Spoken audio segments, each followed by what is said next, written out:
Hey, how's it going? Thomas here. Today I am at Tower Bridge and I'm going to be asked a few questions. We're going to do a little Q&A with a couple of my friends who are both filmmakers, and they're just basically going to fire some questions at me, and hopefully it'll be some valuable info for you guys. So let's crack into it. So Dan just asked me what got me into shooting for one of my main clients who I do a lot of work for. The answer to this question shows that it's all about who you know, not necessarily what you know. And the reason why I started working for one of my clients who I do loads of work for is basically because my cousin worked for them. And the reason that she knew to contact me is because I was just putting myself out there. I told everyone that I wanted to be a filmmaker, to start this video production business, and she knew that. So when the time came for her boss was looking for video guys, she says, "Oh yeah, I know somebody. My cousin knows how to do this." So I went in there for a week, filmed some stuff for them, worked as hard as I could, did a good job, got along with the boss, and that basically allowed me to kind of keep that relationship going with them and get a lot of work from them. When you're shooting something which necessarily doesn't have a narrative to it, how do you create the narrative in the edit? Yeah. Okay, so Billy just asked me, when you're shooting something that doesn't necessarily have a narrative to it, such as a travel video or any sort of lifestyle filmmaking, how do you then create a narrative in the edit? And this is an amazing question, and it's a hard one to answer, so let's crack into it. So I think the main thing is that I always try and tell little stories within the edit. So for example, in a recent video in Tarifa,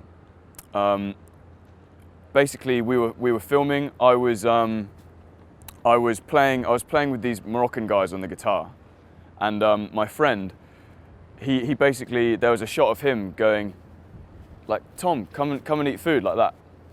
And then so I knew that he did that, and I was filming him, and I knew that he went like that. So then I made sure the next shot I got was of the food like sliding into the table and then me eating it, because it just creates that natural kind of progression in the edit. So it's kind of, I think, when you're not necessarily telling a story as a whole, it's really good to incorporate little narrative points that kind of make sense with each other, and little shots that work together really well, almost filmed as if it was an actual film and as if it was scripted. So if this was an actual film, there would be a shot of Frank, my friend Frank, going, "Yeah, come over here." The next shot would be me walking to the table and eating. And essentially that's kind of what I recreated, but kind of on the fly, if that makes sense. Other things to keep in mind of narrative is when you're making some sort of travel video, try and have the whole picture in your mind as well when you're filming things. So it's quite easy to think that when you're filming a travel video, you just kind of point and shoot, and then you just edit, and then whatever comes out, comes out.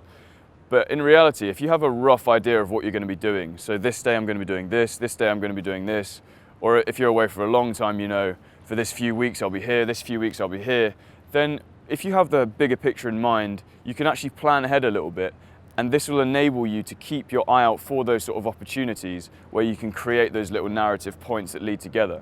So say you know you're going to get a train from this location to this location, you can film that in a way, and you can prepare it in a way where you can capture friends talking about the train, which leads on to the train, and capture a shot there, which leads on to the next place. So you can kind of piece it together that way as well. Is a slight anxiety and anxiousness about filming in public, especially if you're vlogging. Walking down the street, talking to a phone, especially in a public place, isn't the most normal or easy thing to do.